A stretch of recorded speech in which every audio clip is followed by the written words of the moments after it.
Olá! Dando seguimento ao estudo das questões discursivas do 45º Exame da Ordem em Direito do Trabalho, vamos analisar hoje a terceira e a quarta questão e suas respectivas alíneas. Hoje a gente vai estudar mais dois enunciados propostos pelas questões discursivas de OAB do 45º Exame da Ordem. E aí, vamos lá começar a análise do enunciado. Lembrando que se você quer mais vídeos como esse, já curte o canal e já me segue para que vocês não percam nenhuma das dicas. Vamos lá! O enunciado da terceira questão do 45º Exame da OAB em Direito do Trabalho, ele prevê o seguinte: em sede de reclamação trabalhista na qual você advoga para a sociedade empresária. Vejam só, aqui tem uma dica para vocês bem especial. Antes de vocês lerem o enunciado proposto pela FGV da situação problema, eu sugiro que vocês comecem lendo qual é a questão, o que é que eles estão querendo, ou seja, lendo, vocês devem começar a ler a linha A e a linha B. Porque quando vocês forem ler o enunciado proposto efetivamente pela FGV da situação problemas, vocês já vão saber o que é que vocês estão procurando diante do caso que foi proposto para vocês solucionarem, certo? Então vamos lá, vamos fazer esse estudo reverso. Primeiro a gente vai ler a questão que a FGV quer da linha A e depois a gente vai ler o enunciado proposto do texto. Então a linha A dizia assim: indique o nome do instituto jurídico trabalhista que o juiz utilizou na sentença do processo de conhecimento para estabelecer a modalidade de extinção do contrato. Fundamento. Aí vocês podem me perguntar, mas Carol, eu não sei nem qual é o enunciado. É justamente isso que eu quero que vocês se atenham e observem. Veja, mesmo que eu não soubesse o enunciado, porque eu não li ele inicialmente, eu estou fazendo um estudo reverso para poder responder a situação problema, certo? Nesse estudo reverso, o que é que acontece? Vocês já, quando forem ler o enunciado do texto, vocês já vão saber se vão precisar extrair do texto qual a interpretação da medida processual que a FGV quer, ou se é um instituto jurídico, ou se é a temática específica, alguma solução do caso problema, numa parte de direito coletivo. Então vocês já vão visualizar o que é o enunciado, o que é a questão realmente está querendo de vocês. Então vai ser muito mais fácil vocês fazerem a interpretação do texto do enunciado, certo? Então vamos lá. Nessa linha A, a FGV estava pedindo para a gente o quê? O nome do Instituto Jurídico Trabalhista. Eita, então aqui eu preciso saber o quê? O direito material. Então, como eu preciso saber o direito material, eu vou procurar qual é o tema, certo? Então vamos lá, ler agora o enunciado da questão 3 do exame 45. Em sede de reclamação trabalhista, na qual você advoga para a sociedade empresária. Vejam, aqui ele já deu uma informação extremamente importante. Está dizendo que a gente está advogando para quem? Para a sociedade empresária. Então, prestem atenção nisso. Por quê? Às vezes vocês não sabem nem para quem o que é que vocês têm que defender, certo? Quem é o cliente de vocês? Lembrem que vocês são advogados, vocês sempre vão defender o melhor interesse do cliente. Então, nosso cliente aqui é a sociedade empresária. Parte ré. O juiz prolatou sentença reconhecendo que tanto o seu cliente, que é a sociedade empresária, quanto o autor da ação foram responsáveis pela rescisão motivada do contrato de trabalho. O que o enunciado está dizendo para a gente? Não foi só o reclamante que teve culpa, não foi só a reclamada que teve culpa, tá? Porque ele está dizendo aqui que ambas as partes na sentença foram responsáveis pela rescisão motivada do contrato de trabalho. Então a gente poderia pensar qual seria o instituto jurídico, ou uma culpa recíproca, ou um distrato, caso fosse vontade das partes. Só que aqui, como existe uma contenda de uma reclamação trabalhista e vocês são advogados da sociedade, então não está dizendo aqui que houve um ajuste entre as partes, né? Pelo menos até agora a gente não tem essa informação no enunciado. Tendo-se operado a justa causa do empregado. Vejam, aqui ele dá uma informação mais específica. Tendo operado a justa causa do empregado, concomitante com a rescisão indireta por parte do empregador. Então, a gente pode descartar totalmente uma questão de acordo de vontades entre as partes e fica aí com o instituto da culpa recíproca, porque tanto o empregador teve culpa quanto o empregado teve culpa. Então, o enunciado da questão já é muito esclarecedor só da leitura. tá? Então vocês precisam, quando eu digo a vocês que vocês têm que saber ler o texto, interpretar e colocar ele num contexto, vejam, a gente não precisava nem ler a questão, o enunciado todo para poder responder a linha A. Bastava ler o primeiro parágrafo para a gente já responder. Então a gente ganha tempo na hora da resolução da prova com relação a isso, quando a gente lê primeiro a questão. Tá? Então a gente já poderia responder nesse caso. Como a FGV tinha perguntado lá no enunciado da linha A, qual é o nome do Instituto Jurídico Trabalhista que o juiz utilizou na sentença do processo de conhecimento para estabelecer a modalidade de extinção do contrato? Nesse caso, a gente vai ter uma culpa recíproca. Por quê? Porque foi responsabilidade da rescisão tanto do empregado quanto do empregador. E esse Instituto da culpa recíproca está previsto lá no artigo 484 da CLT. Tá? E o que é que diz lá o artigo 484 da CLT? Ele diz o seguinte: havendo culpa recíproca, no ato que determinou a rescisão do contrato de trabalho, o Tribunal de Trabalho reduzirá a indenização a que seria devido em caso de culpa exclusiva do empregador, por metade. Então, o que é que o enunciado diz para a gente? Diz para a gente, o empregador vai ter que pagar 100% das verbas rescisórias? Não, ele vai ter que pagar a metade das verbas rescisórias. Isso significa o quê? 50% das verbas rescisórias. Quais seriam essas verbas rescisórias? 50% de 13º salário, 50% de aviso prévio e 50% de férias proporcionais. Tá? E aí, onde é que está essa previsão? Está lá também na súmula 14 do TST. Então, vejam, quando a gente lê primeiro a questão para depois poder responder, a gente ganha tempo de prova, certo? Então, vocês teriam que fundamentar, essa fundamentação seria feita da seguinte forma. No caso apresentado, o Instituto Jurídico Trabalhista refere-se à culpa recíproca, pois operou-se a justa causa tanto do empregado concomitantemente com a rescisão indireta por parte do empregador, conforme artigo tal. Aí vocês vão dizer, professor, eu precisava transcrever o artigo. Transcrever não necessariamente, só se vocês quisessem, mas quando vocês precisarem indicar o artigo. Aí vocês podiam dizer assim, mas Carol, se eu não indicar o artigo e fizer essa fundamentação toda contextualizada da questão, eu consigo pontuar? Consegue. Você provavelmente vai pontuar 0,55, porque a FGV, na hora que ela faz a pontuação da questão, ela só faz a pontuação do artigo em 0,10. Então, isso porque cada linha geralmente vale de 0,65 e a distribuição é feita dessa forma. Tá? Vamos para o segundo questionamento que a FGV fez nessa situação problema. Qual é o segundo questionamento? A FGV pergunta assim: tendo em vista que na sentença de liquidação o juiz considerou os cálculos para o pagamento das verbas rescisórias em 70% de responsabilidade do seu cliente, quem é o cliente, minha gente, lembra que é a sociedade empresária que a gente já leu lá, e que o depósito do valor fixado ocorreu há 2 dias, qual medida processual deverá ser adotada a fim de discutir o valor executado? Fundamento. Veja, o nosso cliente é a sociedade empresária, certo? Que a gente já tinha visto lá no primeiro enunciado, na primeira parte da questão. Qual é a outra questão aqui? A gente já descobriu que na primeira linha, quando a gente foi falar sobre o Instituto Jurídico, ficou caracterizada a culpa recíproca. Se ficou caracterizada a culpa recíproca e a gente só vai pagar verbas rescisórias em 50%, como é que o juiz determinou em 70%? Tá? É esse contexto todo que a FGV está trazendo aqui para a gente nessa questão. E aí vocês têm que observar. Aí tá, qual é agora o questionamento? Veja, a FGV está pedindo aqui qual a medida processual. Então, qual é o recurso, qual é o remédio processual que eu posso propor nesse caso?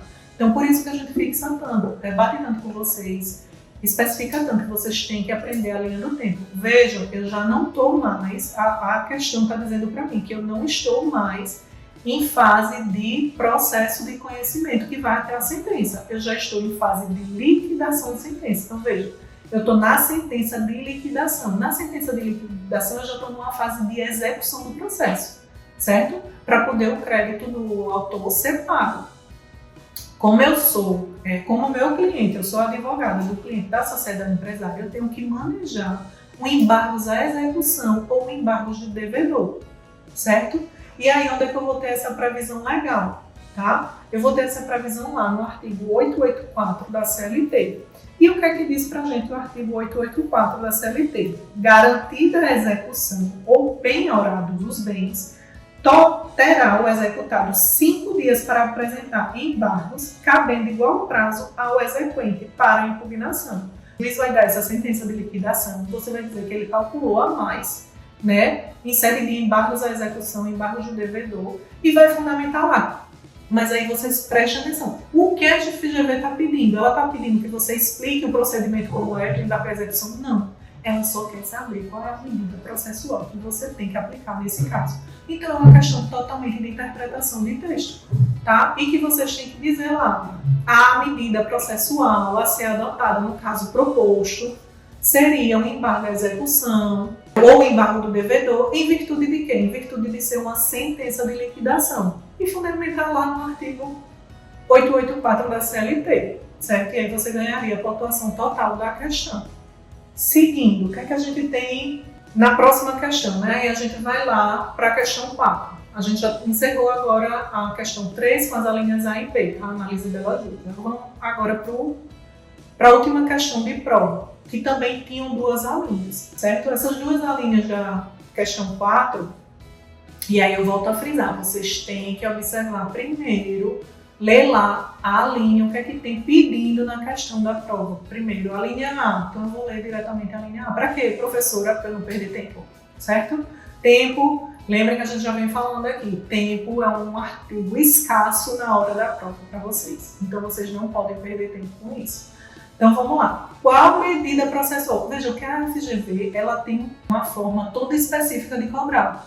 Quando for o instituto jurídico, ela está falando de direito material. Quando ela perguntar qual a medida processual, ela quer saber qual é o recurso. Ou a medida processual cabível que você tem que falar naquele momento. Então aqui a questão já está dizendo para a gente. Que medida processual deverá adotar acerca da competência territorial, considerando que a empresa foi citada há um dia útil? Justifique. Vejam só. Quando ele fala aqui competência territorial, qual é o meio que a gente já tem que pensar de imediato? Para tentar excluir a competência, dizer que a competência territorial está errada, é uma exceção de incompetência territorial, tá? Porque o processo foi proposto num local que não deveria ter sido proposto, tá? Diante de lá das questões que a gente tem na CLT previstas. Então, eu vou procurar a medida processual referente à competência territorial. Vamos ler agora o enunciado da questão. O texto da questão ele diz o seguinte: Pedro é motorista da marcenaria Arte em Madeira Limitada, situada em Belo Horizonte, Minas Gerais. A sua função é dirigir um carro de passeio, levando os projetos para a casa do cliente. Em algum momento disse aqui que Pedro é marceneiro? Não. Está dizendo aqui que Pedro é o quê? Motorista. Certo? Fiquem com essa informação, guardem ela aí. A empregadora sempre aplicou a Pedro a norma coletiva da categoria dos motoristas.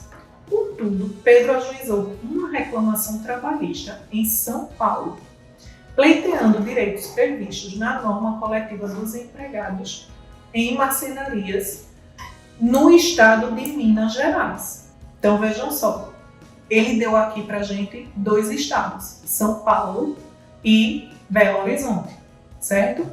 Então, um em Minas e um em São Paulo. Quando ele está dizendo aqui, a gente vai ter que voltar, e aí vocês vão ver que a resposta da primeira questão está justamente na primeira parte do enunciado, mas vocês vão precisar fazer essa interpretação. Vejam, Pedro é motorista de onde? Da marcenaria, e ela é localizada onde? A gente deve propor sempre a reclamação trabalhista no local onde o empregado presta o serviço. Não é isso que tem lá como regra geral da CLT. Existem algumas exceções, mas a regra geral é essa. Então, onde é que deveria ter sido, a primeira pergunta que vocês devem fazer, onde é que deveria ter sido proposta a reclamação trabalhista? A reclamação trabalhista de Pedro teria que ter sido proposta em Belo Horizonte. Só que a segunda parte, o segundo parágrafo do enunciado da questão, ele diz pra gente o quê? Que Pedro ajuizou reclamação trabalhista em São Paulo.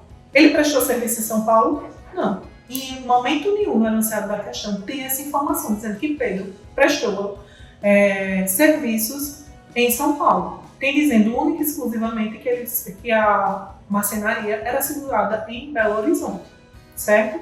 por mais que ele trabalhasse dirigindo o carro, tudo, mas o enunciado da questão não diz que em momento nenhum ele trabalhou em São Paulo. Então, o local para a propositura da reclamação trabalhista seria em Belo Horizonte e não em São Paulo, certo? Então, nesse caso, como ele propôs a reclamação trabalhista em São Paulo, qual a medida processual deverá ser adotada? Então, a gente vai lá, qual é a medida processual, minha gente? Vocês sabem aí. Falem para mim, com relação à competência, é exceção de incompetência territorial. Por que exceção de incompetência territorial? Porque é o remédio processual cabível nesses casos. E aí a gente tem que fazer o quê? Procurar fundamentação jurídica para isso. A exceção de incompetência territorial, ela passou por algumas mudanças na reforma trabalhista lá de 2017, que já nem é tão nova, né? Antes diziam, não, a nova reforma trabalhista nem é tão nova mais, porque já passou muito do tempo. A gente está em 2026, tem quase 10 anos. Tem mais de 10, quase 10 anos, né?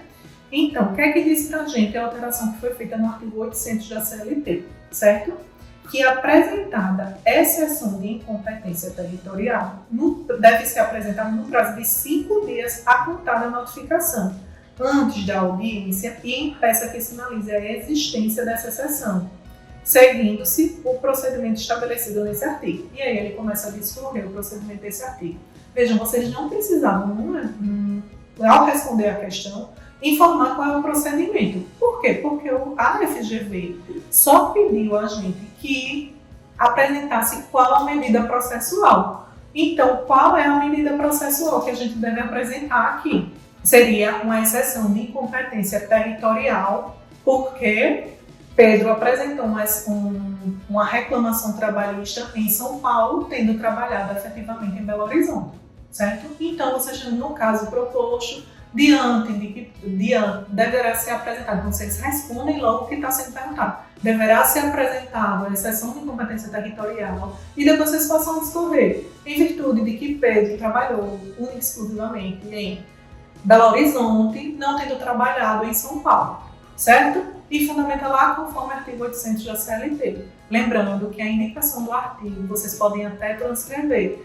Aí vocês vão dizer, professora, é obrigatório? Não, não é obrigatório. O ideal é que vocês citem o artigo, mas o que é o maior objetivo de vocês na hora da prova é contextualizar a resposta.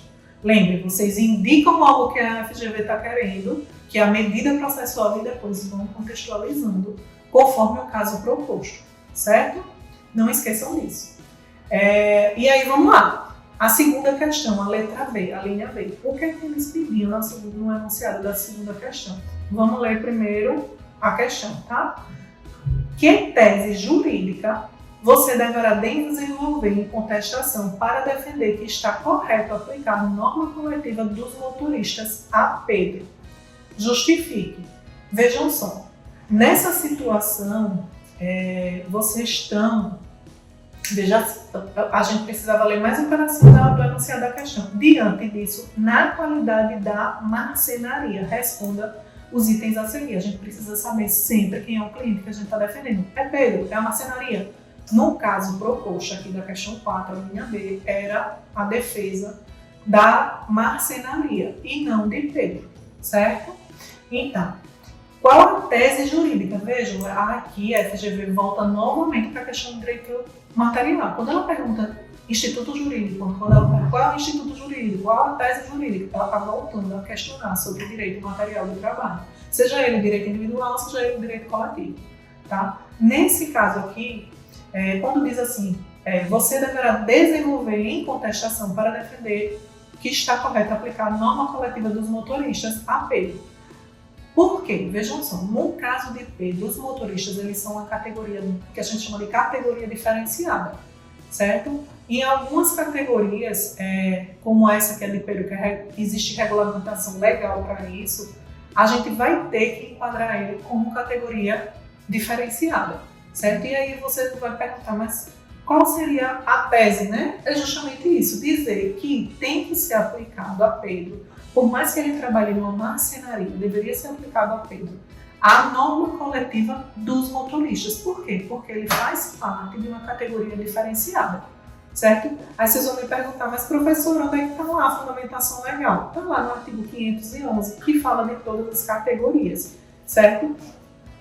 as formas de associação. E no parágrafo 3º do artigo 511 da CLT, ele diz lá: categoria profissional diferenciada é a que se forma dos empregados que exerçam profissões ou funções diferenciadas por força de estatuto profissional especial e em consequência de condições de vida singulares. Vejam, nesse caso existe legislação específica para os motoristas, tá? Existe uma convenção coletiva também dos motoristas, que ele é tido como uma categoria diferenciada, assim como o aeroviário, o aeroportuário. Então, a gente tem aí algumas categorias diferenciadas, que é importante depois vocês saberem. Então, a norma coletiva, no caso de Pedro, até pela atividade que ele desenvolvia, que era de motorista, deveria ser de acordo com o pagamento com os direitos previstos na convenção coletiva da categoria dos motoristas e não da marcenaria. Vejam, também o enunciado da questão em hora nenhuma trouxe a informação de que Pedro desenvolveu alguma atividade como marceneiro ou ajudante de marceneiro, tá? Então prestem bem atenção no enunciado da questão e nas informações que a FGV coloca para você diante